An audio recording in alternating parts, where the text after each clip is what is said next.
Maayong gabi sa atong tanan, mga kaigsunan. So ang atong pagatunan karon kining the revival of the spirit of prophecy. Kay mao man gyud ni siya ang plano gyud sa kaaway na maguba. Kay usa man sa timaan sa tinuod nga iglesia to the law and to the testimony. So gipaningkamutan gyud sa kaaway ng iyang iglesia dili na motuo sa testimonies. Ilag yung pangitaag pamaagi na Bible na lang. Kay dito sa Spirit of Prophecy, gi-explain ang nakasulat sa Biblia, ang wala ma-explain sa Bible. Sa dili pa ta mo adtos pag-ampo, akong basahon ang The Ellen G. White 1888 Materials, page 764, paragraph 3. Mao ni ang giingon. Why is it that men do not believe upon sufficient evidence? Ngano nga ang mga tao dili man gyud mo tuo bisan supisyente na ang ebidensya? Because they do not want to be convinced. Sa mo gyud problema. Ang lisod pasabton ang tawo nga dili gyud gusto mo sabot. Lisod po kawon ang taong mata. Lisod po kawon ang taong mata kay nagtulog-tulog ba? O lisod na. O ang tao lisod pasabton kung dili gusto mo sabot. Because they do not want to be convinced. They have no disposition to give up their own will for God's will. They are unwilling to acknowledge that they have cherished sinful unbelief in resisting the light that God has given them. They have been hunting for doubts, for pigs upon which to hang their unbelief. They had been ready to accept testimony which is weak and insufficient. Ang ilang dawaton katulang dili gyud ingon nga kasaligan. Ingon sa gingon dre, they had been ready to accept testimony which is weak and insufficient testimony which God has not given them in His Word, but which pleases them because it agrees with their ideas. Ang ila ra dayong dawaton, kadturang murag hinguyon sa ila, and is in harmony with their disposition and will. Tapos dili pa gyud sa wit o evidence, dito ra gyud sa mga dili klaro ba. Padayon. These souls are in great peril if they will bow their proud will and put it on God's side of the question. If they will with humble, contrite hearts seek for the light, believing that there is light for them, then they will see light because the eye is single to discern the light which comes from God. They will acknowledge the evidence of divine authority. Spiritual truths will shine forth from the divine page, but the heart must be open for reception of light. For Satan is ever ready to obscure the precious truth which would make them wise unto salvation. If any do not receive it, sila dili mudawat ni ini, it will forever remain a mystery of mysteries to them. Na moingon na lang sila na nganong libog-libugon pa man gyud nimo ang imong kaugalingon. Ang importante ang atong connection sa Ginoo. Ang atong connection kang Jesus. Ang importante maluwas ta. Ayon na nalibuga imong nahuna diha. Sa diling ana mga kaigsunan no. So mauna siya ang gisulti. So sa atong pagpadayon, ato na ning ablihan pinagis pagampo. Silimbahon og dalaygon nga Dios, aman nga balaan. Kanimo nagaduol kami sa pagpasalamat sa gayon nga taganamo. Nga diin makahimon sab kami sa pagtuon sa imong mga pulong, sa mga espiritu sa tagna, inot Ginoo ikaw maghatag kanamo sa kaalam. Ang balang espiritu magpasabot namo samtang kami magatuon ni matipigan sa among kinabuhi. Among gisalig ubang sa pisulon sa masala tungod lamang sa ngalan ni Hesus. Amen.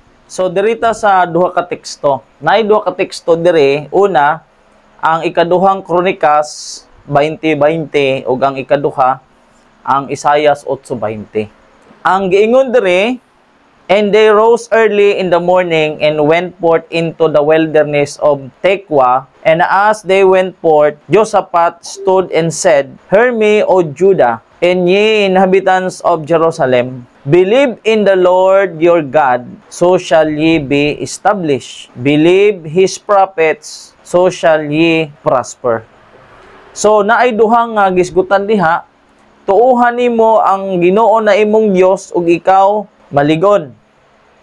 Tuuhi ang iyang mga propeta aron ikaw mo uswag.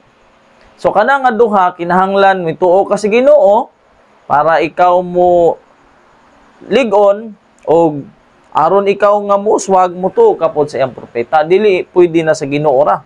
Kay naay na-establish pero wala may prosper.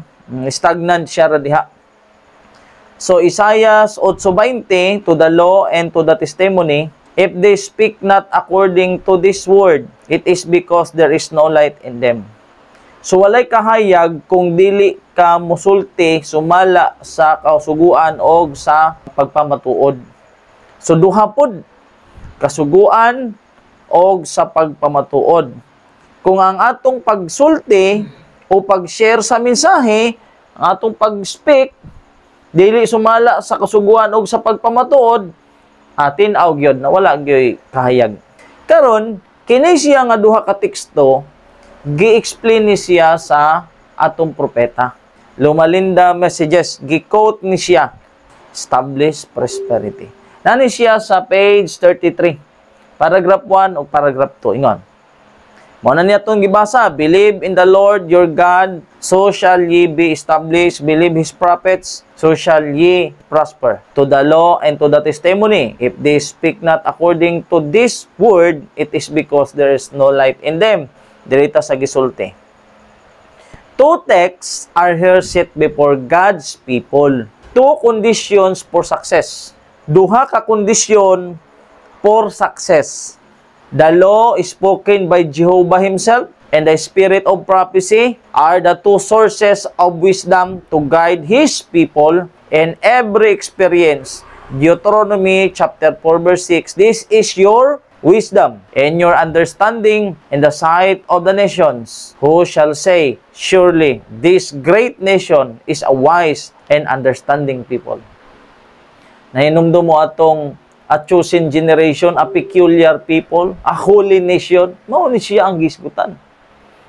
So, ang Biblia, kini nga duha ka teksto, 2 Chronicles chapter 20 verse 20, Isaiah chapter 8 verse 20, mao ni siya ang gibutang sa Ginoo sa iyang katawhan para ang tao kita makabaton og kalampusan, success.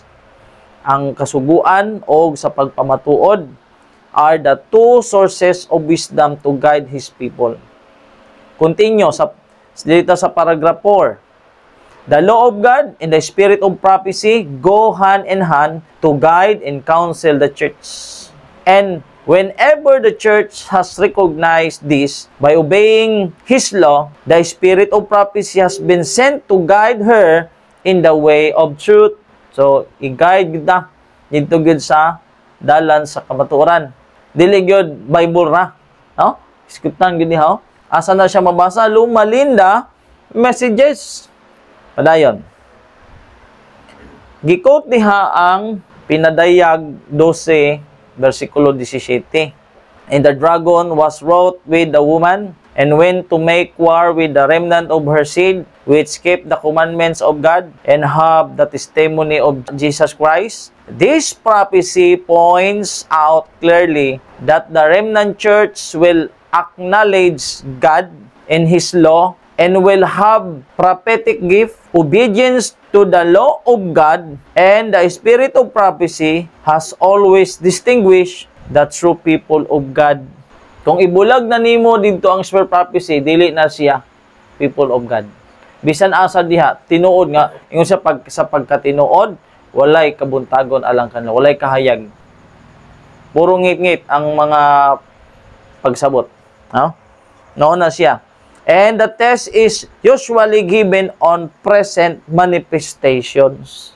So, ang dragon masuko gyud, nasuko gyud sa babae. Kana nga babae, nagisgot man na siya o nagrepresent man na siya sa iyang iglesia. Unya, ang iglesia nga remnant, dili na mutuo sa spirit prophecy, kay Bible naman. ang dragon dili na masuko. Kaya nga nung masuko man siya na iya naman. Pero dili man gyud mosugot ang Ginoo na wala siya tinuod nga iglesia. Kung dili na mosunod, naa siya, kung kini iyang giilang iglesia, tapos wala misunod, tapos naapoy gusto mosunod, mo na iyang ilahon. Unsaon man to niya? So, mo na siya ang kabutang sa tinuod nga iglesia, ha? Kay gisgutan gyud diri, nganong butangan man gyud nag true people of God, kay naa may dili tinuod, na may false. But pasabot, duha ang naa sa sulod. Ang fake o ang tinuod. Kay kung usara sa sulod sa iglesia usara dili na nabutangan og true people of God na diretso mo na ang rules of interpretation. So karon, ingon diri, and I fell at his feet to worship him, and he said unto me, say thou do it not, I am thy fellow servant and of thy brethren that have the testimony of Jesus. Worship God, for the testimony of Jesus is the spirit of prophecy. Kaya nagtuo man gud ang mga kaigsuonan nato nga kanang spirit of prophecy sulat ra na ni Ellen G. White. Kumbaga, iparihan nila sa mga writer, sa mga uban, na mga scholar, nga mga professor, nga nagsulat og iya para pod siya musikat pod siya na daghan na gyud siya po'y nasabtan. So lahi ang propeta. Kay ang propeta dili to iyang idea. Gikan to sa balang espiritu sa Ginoong Hesus na testimonies of Jesus na gipasulat lang sa propeta. So aton tan-awon ang komentary. Mabasa ni siya sa Spirit of Prophecy page 10, volume 1. The spirit of prophecy is here seen among the special signs of the last days. Unsay gingon? Ang spirit of prophecy, special siya na sign sa ulahing mga adlaw.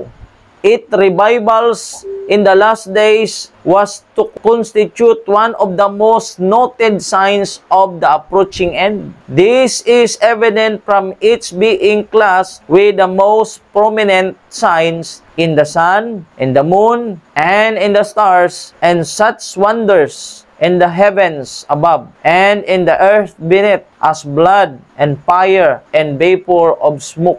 Tinaw, ang spirit of prophecy, special sign siya sa katapusang panahon.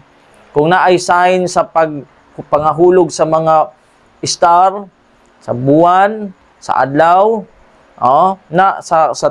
sa mga langit, timailhan, ang spirit of prophecy sign gihapon na siya sa iyang ulahing iglesia. Tauhan. Padayon ta sa paragraph 2. And when the people should arise in the last generation of men, who should be observing the 10 of the precepts of God's holy law, and should recognize the revival of the spirit of prophecy, they might expect to feel that bitterness from their opponents, which can arise only from the direct inspiration of Satan. So, klaro yung kaayo. Kung naay mo counterfeit, kung naay mo sukol, kung naay mo laban, batok ani, sigurado gyud na kana siya, gi-inspired na siya sa kaaway. Nay mo atbang ba? Nay mo upos. Kana siya, klaro, nga kana siya, gi-inspired na siya sa yawa. May giingon. Wa man tay katungod sa pagkontra ana na dili man ta propeta. Umuingon mo din na, hukom ka man.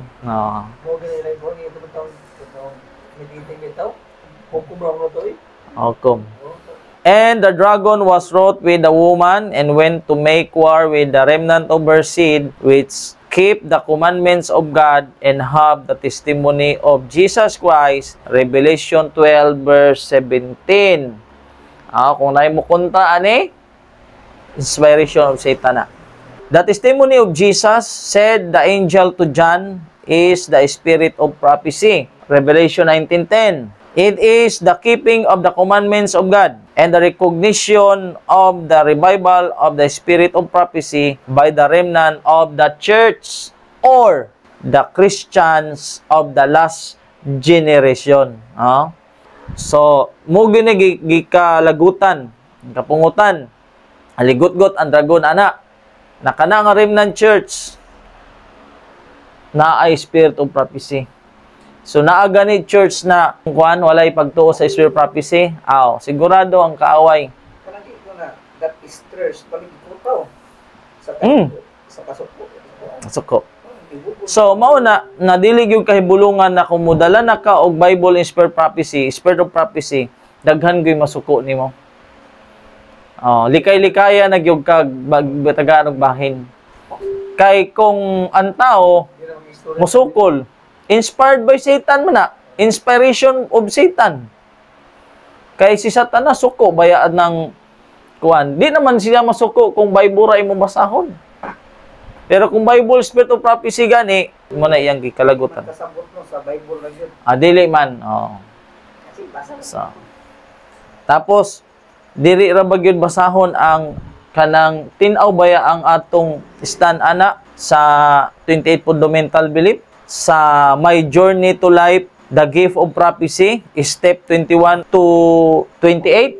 Sa gingon, the scriptures testify that the one of the gifts of the Holy Spirit is prophecy. This gift is an identifying mark of the remnant church, and we believe it was manifested in the ministry of Ellen G. White. Her writings speak with prophetic authority and provide comfort, guidance, instruction, and correction to the church. Kung unsa ang pamaagi sa Ginoo sa mga propeta kaniadto, same ra sa kang Sister White. Kung unsang ilang nakita nga mga pananawon, same ra kang Ellen G. White.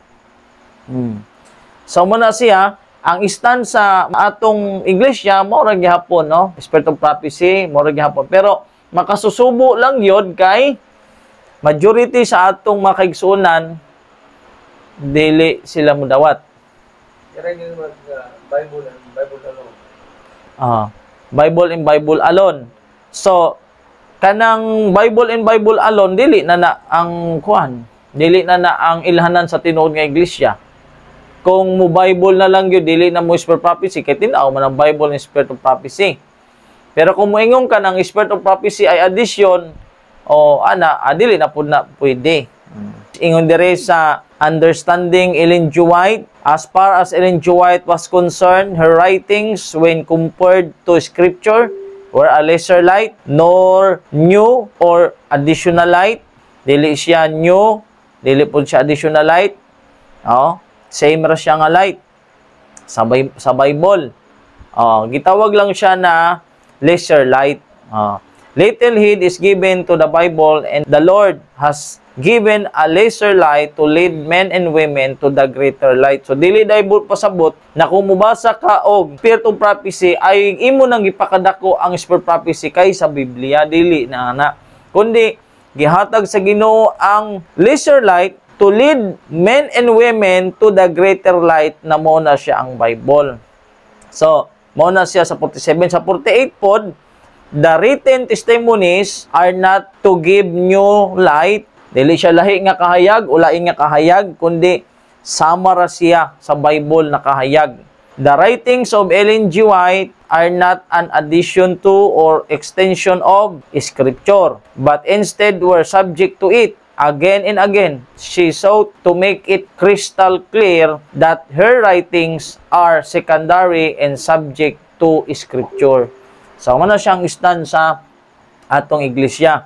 Naunang nasulat ang Bible, ang ulahi ang Sister White. So, dili na siya ingon na new revelation, new light, additional light, extension, addition, dili. Kay same kung unsa ang pamaagi sa Ginoo sa propeta, same lang nga pamaagi kang Sister White. Kung nakakita silang vision, Sister White kitag vision. Same lang, way kalahian sa ancient prophet. Same inspiration. Mo gani ang giingon diri na same source. Even so, the writings of Ellen G. White did not contradict Scripture. White asserted that the Bible and the Spirit of prophecy were inspired by the same source, the Holy Spirit. Maura gihapon, Holy Spirit. Scripture and Spirit of prophecy have same author. The Holy Ghost is the author of Scriptures and of the Spirit of prophecy. So, mo na siya, mabasa. Na disulti po diha na ang wala na ito masabti sa Bible, gi-explain dito sa Spirit of Prophecy para ang mga sayop na atong pagsabot may correct. Besides the instruction in His Word, the Lord has given special testimonies to His people, not as a new revelation, but that He may set before us plain lessons of His Word, that errors may be corrected, that the right way may be pointed out. So, karon, tinaw magyud ni atong mabasa ba? Tinaw kaayo. Same lang ang author sa scripture o sa Spirit of Prophecy. Pero naamang daghan, mas daghan pag yun ang dili gyud mo tuo. Karon nganong di man sila mo tuo? Tungod kay ang ubang mga ministro, ang ubang mga pastor, wala man mohatag pagtagad. Kung manguna pa unta ang mga pastor, ang mga kadagkuan na mutuo, imposible na dili mutuo ang mga membro. Kani Hinuo magsigig supak-supak sa kamaturan, mao gyud nalipay na malipay ang pastoran na. Pero kanang magtuon jud ka, imong tunan sa ang kamaturan, ikaw gyud kahangitan. Mura na kag ang tan-aw nila others o sa makaha. Murag dili ka na bilong sa ana. Dili man sayop sa membro ang problema na dili man problema sa membro, problema man na sa leader, problema man na sa mga pastor. Ingon dire, the church has turned back from following Christ. Pag dili nata mutuo sa Spirit of Prophecy, yung sa gingon, ang iglesia mitalikod na sa ilang leader na mao si Kristo. Ingon dire, the church has turned back from following Christ, her leader, and is steadily retreating toward Egypt. Yet few are alarmed or astonished at their want of spiritual power. Doubt and even disbelief of the testimonies of the Spirit of God is leavening our churches everywhere. Bisan asa ka mo adto. Asa ka mo adto. Satan would have it thus. Ministers who preach self instead of Christ would have it thus. The testimonies are unread and unappreciated.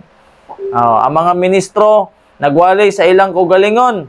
Imbis ang Ginoo, God has spoken to you, the light has been shining from His Word and from the testimonies, and both had been slighted and disregarded. The result is apparent in the lack of purity and devotion and earnest faith among us. Unsay giingon, ang iglesia di ay mutalikod sa ilang manluwas kang Kristo, adto na sila padung sa kalibutanon, ano man, na sila'y pagduha-duha. And even this belief, di mo tuo sa Spirit of Prophecy, testimonies, is leavening our churches everywhere. Mao na ang hinungdan, dili man sayop sa membro, sayop na sa mga leader, sayop na sa mga pastor, na ang pastor, dili naman po mutuo pod sa Spirit of Prophecy. Kay nagtuo sila, kay ang tao ilang kuha na mututok na sa ila. Kay gusto nila na dili mututok sa Ginoo, mututok sa ila. Muna ang pastor, grabe yun. So, direta sa councils for the church. Council yun sa church. Ang title po daan The Testimonies for the Church. As the end draws near and the work of giving the last warning to the world extends, it becomes more important for those who accept present truth to have a clear understanding of the nature and influence of the testimonies, which God in His providence has linked with the work of the third angel's message from its very rise. Sige ngon, with the work of the third angel's message. Testimonies. Alisod man ang walay testimonies. No? In ancient times, God spoke to men by the mouth of prophets and apostles. Iniadtong karaang mga panahon, ang Ginoo nagsulti, gihimo niyang ang tao nga iyang baba. Mao na siya ang mga propeta o mga apostoles. So nagay propeta. In these days, He speak to them by testimonies of His Spirit. Nga naman, ang prophet mamatay man. Kung sa Israel pa, sa uban, patyon man. Mao na naay testimonies kay kung mamatay ang propeta na ang iyang sinulat. Kay ang propeta baya paningkamutan man gyud na sa kaaway na mamatay. Pero na may sinulat, na may testimonies. So mao na siya. There was never a time when God instructed His people more earnestly than He instructs them now concerning His will and the course that He would have them pursue. When the testimonies which were once believed are doubted and given up, Satan knows the deceived ones will not stop at this, and he redoubles his efforts till he launches them into open rebellion, which becomes incurable and ends in destruction by giving place to doubts, unbelief in regard to the work of God, and by cherishing feelings of distrust and cruel jealousies, they are preparing themselves for complete deception. Complete deception. Kung sila pasultion, luuyan ni Brad Kuano, luuya gid nila no, nangawala gid sila, nailad gid sila, natakdan, naluoy gid sila sa ato ba? It is not alone those who openly reject the testimonies or who cherish doubt concerning them that are on dangerous ground. To disregard light is to reject it. If you lose confidence in the testimonies, you will drift away from the Bible truth. Kung sa imong gi-reject ang testimonies, pero wala nakas kamatuoran sa Biblia. Tanawa, if you lose confidence in the testimonies, wala gayon, in the Bible, you will drift away from Bible truth. I have been fearful that many would take a questioning, doubting position, and in my distress for your souls, I would warn you. How many will heed the warnings? Ayon dere. The testimonies would be introduced into every Sabbath-keeping family. And the brethren should know their value. Ay balo unta ta kung saang value na. And be urged to read them. It was not the wisest plan to place these books at a low figure and have only one set in the church. So nabatay mga one set sa church. Ang mga leaders, elders, pastors, nag-introduce ba? Every Sabbath-keeping family have only one set in the church. So, unsa nga mga iglesia karon na naagay kompleto nga set? They should be in the library of every family and be read again and again. Pero murag wala mo na siya natuman. Unsa ang pagkabasa na wala man gani mga libro sa balay. Tapos kining read again and again, wa man nabasa, gihatag na. So, basahon yun nato na siya again and again. So, na-instruction ng Ginoo, nabisan asa ka mo adto, halimbawa, kung naa ka sa paghuwat sa sakyanan, naghuwat ka sa tren, basta naa kay free time na naagyod sa imong bulsa sa imong kamot, spirit of prophecy. Ang gibaligya hinuon dili na ato libro. Ang gipadaghan dili na ato libro. Nakini man gyud unta ang ipadaghanon. Nalim ka na dapat ang ipangkuan mga testimonies, spirit prophecy yun. Pero wala naman. Pwede man, dili man takuan, pero mo gyud ng spirit prophecy, mo gyud ang ilang idoso. I have mentioned the unbelief in the testimony of warning, encouragement, and reproof is shutting away the light from God's people. Unbelief is closing their eyes so that they are ignorant of their true condition. They think the testimony of the Spirit of God is reproof is uncalled for, or that it does not mean them. Such are in the greatest need of the grace of God and spiritual discernment. Kinahanglan ng spiritual discernment that they may discover their deficiency in spiritual knowledge. Deficiency. So, unsa ang resulta sa pag-reject sa testimony? Rejection of the testimonies results in apostasy. Dili na ta ma-identify na true church. Nga naman, majority opposer man. Nanguna man ang mga pastors. Nanguna man ang mga leaders. Unya, na mahimo si Ted Wilson. Walay mahimo si Ted Wilson. Unya, ang iyang mga kuwan, di man mo sunod. Basa gani si Ted Wilson dito, Council on Dieting Foods, even president, elders, pastors. Wow. Dahil agi diri. So sa gingon diri. One thing is certain, those 70 Adventists who take their stand under Satan's banner will first give up their faith in the warnings and reproofs contained in the testimonies of God's Spirit. So kanadayang mga 70 Adventists nga dili mo tuo sa spirit prophecy, nagyud na siya ilalom ni Satanas. Their stand under Satan's banner. Asa mabasa? Last Devins. Di na kinang interpret. Kay interpret naman na. No? Di na kailangan na og mga scholar. Di na kinahanglan. Unya, sila Pedro sa una. Nangita ba ito kay scholar? Sila Jesus Christ? Wala man to. Wala man to. Kauban naman to si Jesus Christ ni Jose na Panday. O sila Pedro. Di man to mga scholar. Si Juan Bautista. Di to scholar. Unsa pa? The very last deception of Satan will be to make of none effect the testimony of the Spirit of God. Where there is no vision, the people perish. Unsa ibot pasabot? No vision. Abot ta. Buta gid na siya kay wa di ka kita man. Kung naa ka sa ilalom sa banner of Satan, abot ta gyud. No vision, why pananaw? Buta. Oh. Ang tao malaglag. Asa mabasa? Proverbio 29:18. Satan will work ingeniously and in different ways and through different agencies to unsettle the confidence of God's remnant people in the true testimony. Kaya na may mga piki na testimony, butangan gihapon true testimony. Kaya unya na ay piki. Butangan lagi true na. Kaya na ay piki man. False.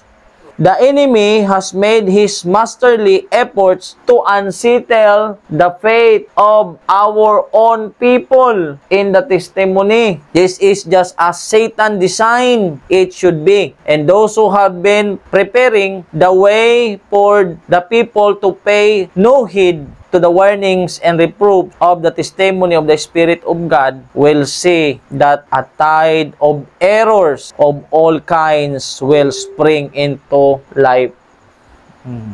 It is Satan's plan to weaken the faith of God's people in the testimony. So kung imo ra ba ning basahon sa ila, wala na na. Kaniadto ra na, wala na na ron. Apostasy. Ang apostasy, dili na lang ma-apostasy. Pero kung ikaw ang nag-angkon nga, tinuod nga simbahan, tapos dili ka mutuo, ay sigurado apostasy na pud ka. Unsay giingon sa Laodicea? Kung dili ba apostasy? Dahil sa Great Controversy, 388, the spirit of worldly conformity is invading the churches throughout Christendom. Robert Atkins, in a sermon preached in London, the professors of religion of the present day and every church are lovers of the world, conformers to the world, lovers of creatures, comfort, and aspirers after respectability. They are called to suffer with Christ, but they shrink from even reproach. Apostasy, apostasy, apostasy is engraven on the very front of every church. And did they know it? And did they feel it? There might be hope. But alas, they cry, we are rich and increase in goods and stand in need of nothing. Sa mga church na, wala. One good na siya. Laodicea. Di mo to propeta. Ang early church, apostasy gihapon, di mo to. Patyon man ang propeta. Mo sa gihapon sa atong panahon karon.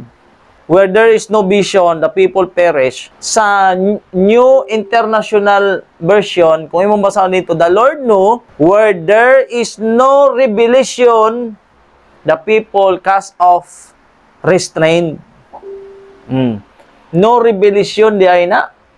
Kay ang 1 Samuel 9:9, ang propeta magtatanaw si Mao na siya ang eye of the church.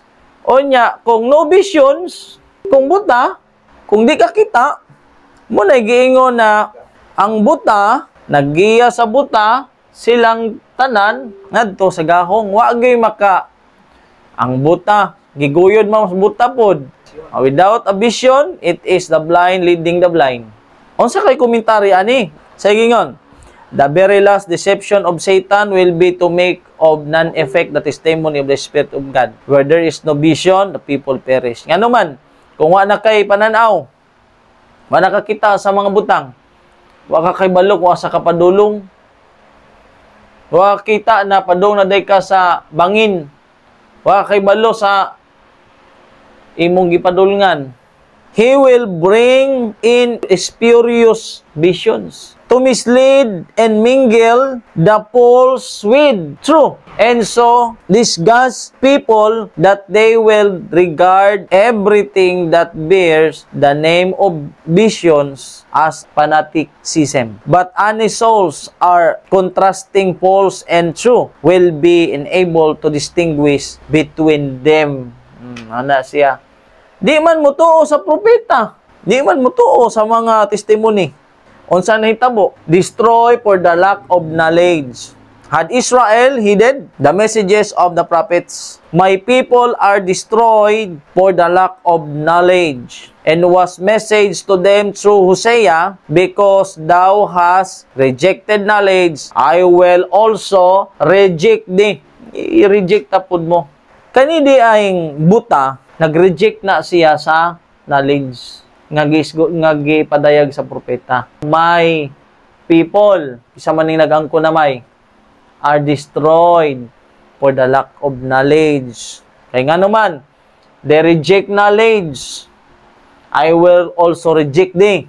So plano gyud sa Ginoo, gikan pa sa sinugdan, from the beginning, it was God's plan that the members of the human family. So kinahanglan gyud mo recognize gyud ka, kay gipili gyud na sa Ginoo ang propeta, medium na niya, pili na niya.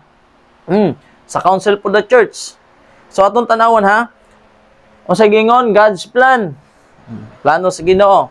It is God's purpose. Sa may purpose niya na ang tao ma-inform and enlightened, knowing and understanding not only the times in which they live, but also what is yet to come. Dili lang mahibalo ka kung unsang panghitabo ana nga panahon, kundi sa umabot pagyod. Unsa may gikaut diha? Na siya, Amos, surely the Lord will do nothing, but He revealeth His secrets to His servants, the prophet. Next, a prophet is not one who is appointed by his fellow men. Ang propeta, wala nagipili. Ako brad, pilion ta ka kay murag daghan naman yung kinasabtan sa prophecy. Ikaw na ang propeta. Manang ginabuhat karon. Ang propeta di na ilhon, pero kadto hinuong kuan, nor is he self-appointed. Nga ra bagyo na daghan kining self-appointed. No? The choice of a person to be a prophet is entirely in the hands of God. Both men and women have from time to time been chosen by God to speak for Him. These prophets, these men and women chosen of God as channels of communication, have spoken and write what God has revealed to them in holy vision. Lahi ang scholar. Lahi na sila kaya di nakakitag vision. Di nakakita sa creation, sa history, di po nakakita sa future. Ang ilang gitanaw, ang ilang gi-research. Kaya gusto po sila mamutlabaw pas propeta. Padayon, the precious word of God comprises these messages. Through these prophets, members of the human family had been led to an understanding of the conflict that goes on with the souls of men, the conflict between Christ and his angels and Satan's and his angels. We are led to an understanding of this conflict in earth's closing days.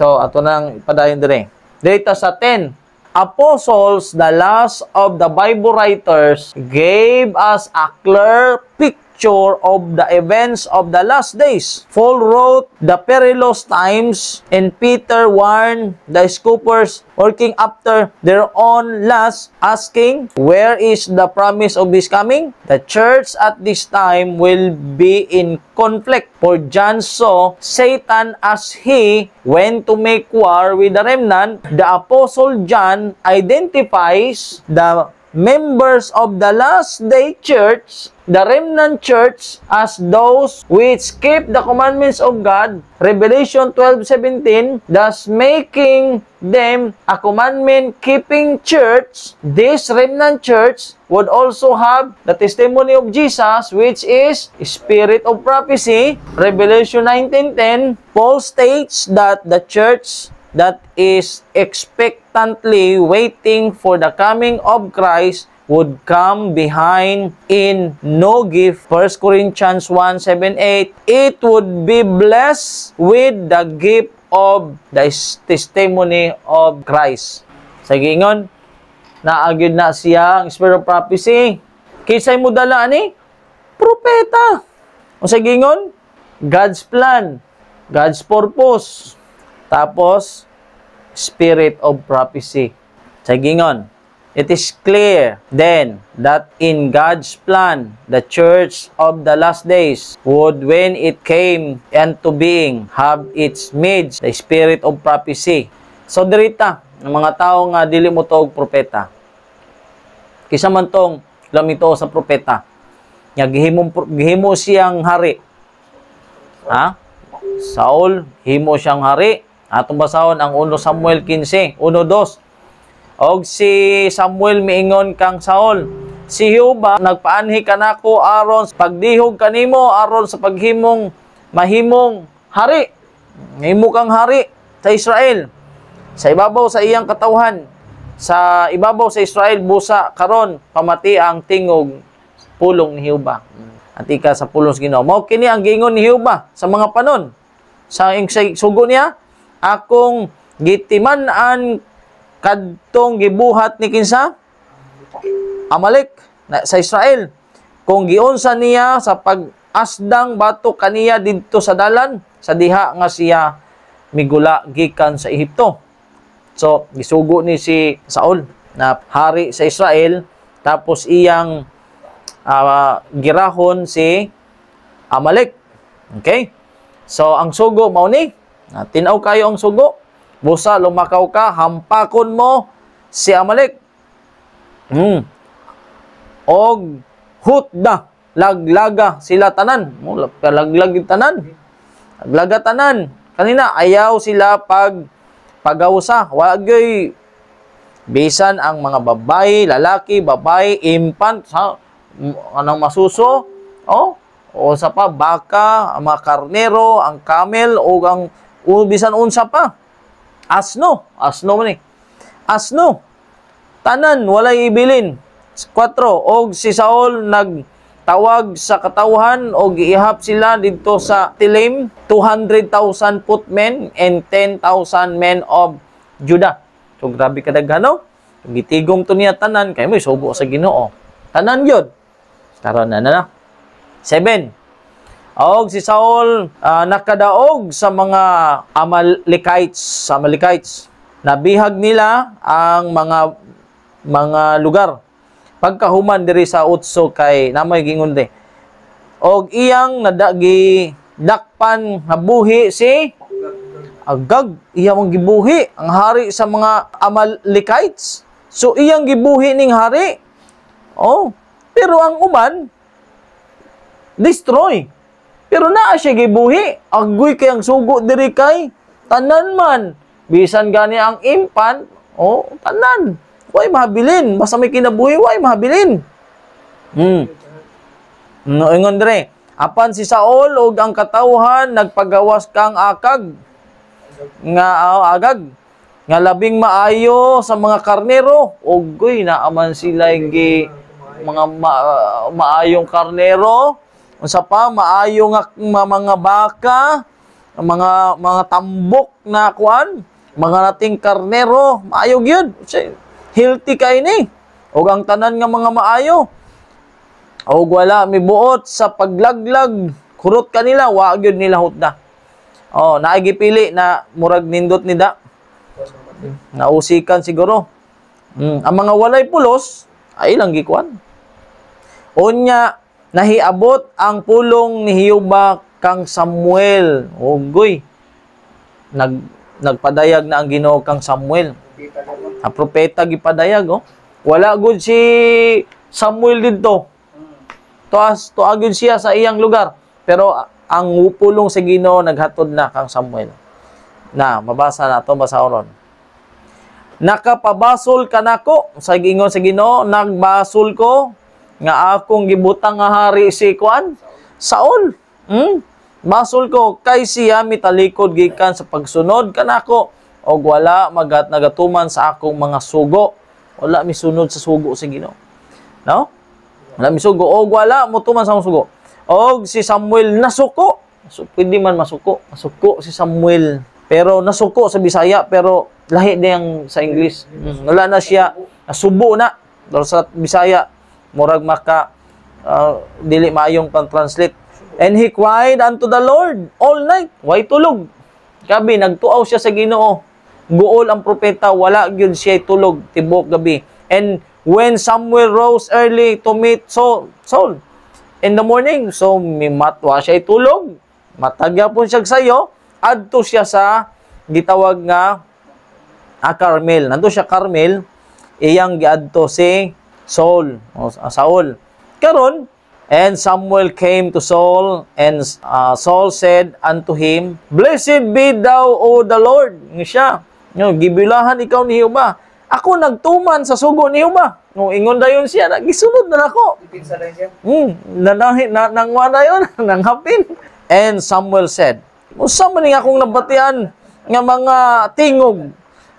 Na ako'y nabatian nga mga saba, nga mga baka. Akong dadungog. Ingon siya, and Saul said, They have brought them. Ilan ang gidala. Kaya ang katauhan nagpagawa sa laing maayo na mga kita nila na maayo man para ihalad si Ginoo. Ang tuyo ana, wa patiya kay ihalad na si Ginoo taon. Kay nalipay ta. Ang uban, ilag yung gilaglag yun, gihurot yun nila. Pero kining mga maayo nga makarnero, mga baka, wala ko ana kay ang purpose man ana ihalad man yawa no nilahi na ang pulong. So karon ngano man unsa ingon ni Samuel mo ni ngano man nga ikaw wala mutuman sa tingog ni Hiuba, pero sa iyang unahuna nagtuman gyud siya imo gyud unahuna. Pero unsa ingon ni Samuel, ngano man na wala man kami tuman sa pulong ni Hiuba, imo man gisupak ang mga pulong sa Ginoo, nagbuhat ka o gitawag nga dautan sa tubangan ni Hiuba. Sa mata ni Hiuba. Pero unsa may tubag ni Kuan, nakasabot ba siya? Unsa may tubag niya? Ako nagtuman. Yeah. I have obeyed the voice of the Lord. Siya, and have gone the way which the Lord sent me. Gibuhat na nako. Unsa gyud gikuan? Pero unsa gingon sa prophet? Wa kami tuman. Pero unsa nga, hintuman lagi ko. Dito man ako. Karon, padayon ta. 21. Ingon diri na ang katawhan man gud ang nagdala ana. Ingon dayon sa 22. Siya, gidala na sa katawhan kay ihalad. Nagbuhat ba mig halaran kay ihalad gyud na muna. Og si Samuel mingon, si Hiuba may dako bang kalipay sa mga halad nga sinunog? Naba siya nabay malipay ba ang Ginoo ana nga mga offerings, burnt offerings and sacrifices? Aniya karon ang pagsugot labi pang maayo kaysa halad, ug ang pagpamati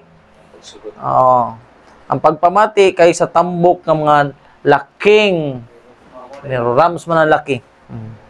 So Bisan unsaon pa ni mu drive bud siya iya. Giingnan na siya, nga wa kalay kasunod. Complete instruction, simple. O sa giingon, behold, to obey is better than sacrifice, and to hearken than the fat of rams. Padayon, 23. Sa giingon, kay ang pagsukol o rebellion, for rebellion is as a sin of witchcraft. Anong witchcraft? Kung ano siya? Lumay. Maglulumay. O ang pagkagahi sa kasing-kasing samara sa pagdiwata o sa pag-alagad sa mga Diyos, because thou hast rejected the word of the Lord, He hath also rejected thee from being king. Tungod kay gisalikway nimo ang pulong sa Ginoo, siya usab magasalikway kanimo kan sa imong pagkahari. Mutubag pa ni si Saul sa ingon niya. Kadtong giingon na siya siya, ako nakasala. Kaya ako nakalapas sa sugo ni Jehova. Diha na siya ingon. Og sa imong pulong, mga pulong, kay ako nahadlok. Uy, nana. Nanawa, makitaan yun nimo ang iyag yung. Ngun siya, nakasala ko, nakalapas ko. Nakalapas po ko sa imong pulong, Samuel. Kay ako nahadlok because I heard the people and obey their voice. Sunod na lang ko sa ila. Kinahadlok mo ko sa ila. Agoy, mahadlok man ka sa ila, nagkaman ng hari. Ikaw ang pastor. Ano mahadlok man ka na, maaan ka na offshoot kung di magyug ka offshoot? Kung ako, anong mahadlok man ko na di man tinuod? Mahadlok day ka sa Ginoo ka mahadlok. Sa Ginoo ka mahadlok. Busa karon, ako naghangyo kun nimo. Pardon my sin and turn again with me. Balik na ako. Aron ako magsimba kang Jehova. I will not return with thee. Di nagukumo uban nimo. For thou hast rejected the word of the Lord, and the Lord hath rejected thee from being king over Israel. Sunod. And as Samuel turned about to go away, mulakaw na siya, he lays hold upon the skirt. Iyang gigunitan ang biste, usapot ni Samuel. O kini nagisi. Pagkagisi, unsa ingon ni Samuel, si Jehova naggisi sa ginharian sa Israel gikan kanimo niining adlaw. Og naghatag ni ana sa usa ka silingan nimo, neighbor, of thine, that is better than thou. Mas maayo pa sa imo. Gihatag sa usa ka silingan nimo nga maayo pa kay kanimo. Misunod. Supak man.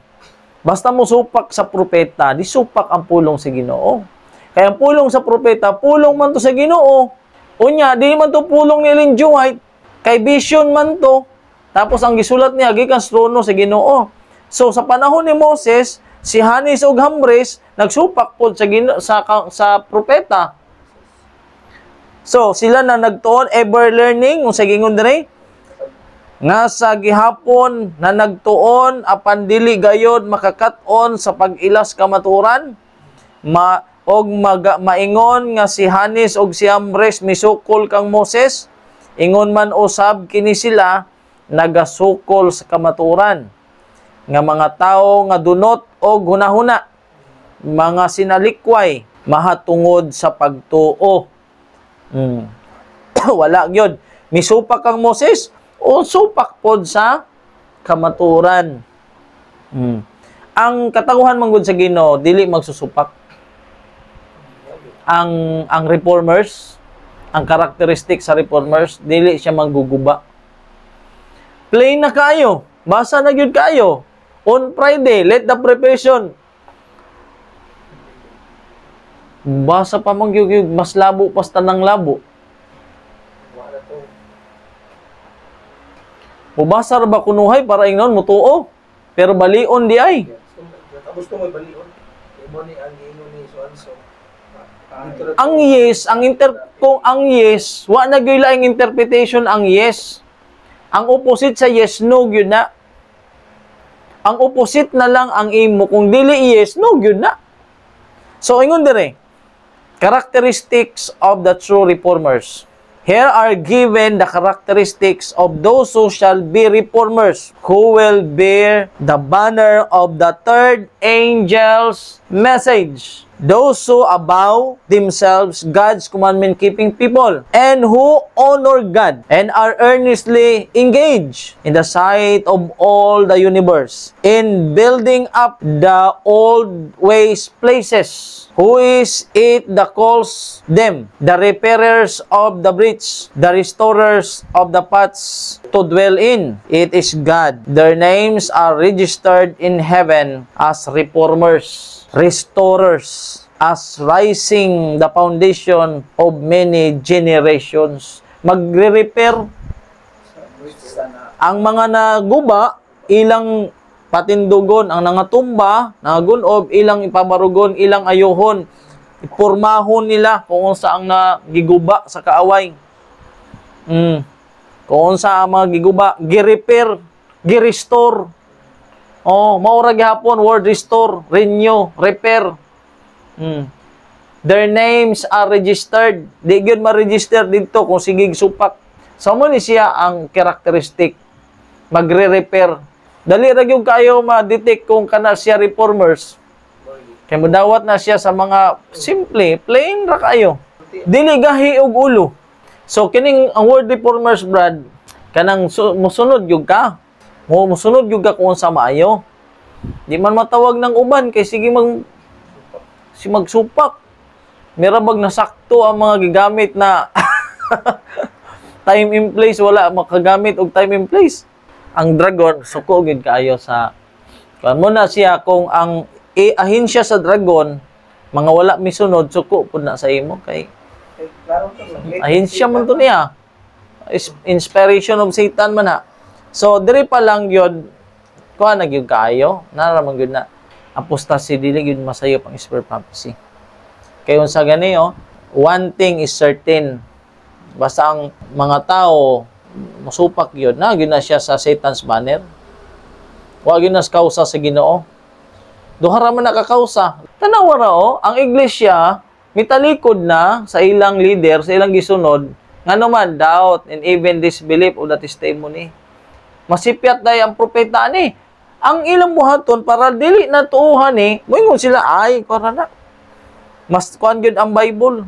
Unya kay mabasa man sa Bible na buta, hubo, mas cool ba ang Bible kay buta, hubo, makaluoy, dapat to, natanan. So, wala tayo mahimo, ana. Gitawag na siya revival, pagpabuhi ba? Kay patyon mangyud ni Satan ang spirit of prophecy. Amo ikaw ang gipasalamatan among langiton amahan tungod sa kalampusan sa among lain na sab nga pagtuon sa imong pulong uban sa espiritu sa tagna Ginoo. Tabangi kami o Dios nga kini mapahalo na gayud sa matag usa namo kahunahunag kasing-kasing aron dili na kini mawala pa sa among panumduman pinaagi sa tabang sa Espiritu Santo nga mapagapahinumdum kanamo sa matag karon ug unya. Ikaw magapanalangin kanamong tanan labi na ni Brother Jury kauban siyang tibok panimalay sa pagpagamit gihapon kanila aron usab ang kamatuoran maabot kanhi kanamo ug amo usab kini nga mapahat ngadto sa mga katawhan nga imong gipanagtawag nga aron usab mahimo sila nga epektibo usab nga mabubuhat. Ni kagabion malaumon kami nga ikaw maminaw kanamo ug maghatag pagdaghang kahigayunan nga makahimo kami og dugang pagtuon niini nga mga butang. Dili kami matagbaw o Dios sa pagpasalamat kanimo tungod sa imong pagkamaayo kanamo. Dalaygon ka sa ulay katapusan. Pasaylo among kalapasan sa ngalan ni Hesus. Amen.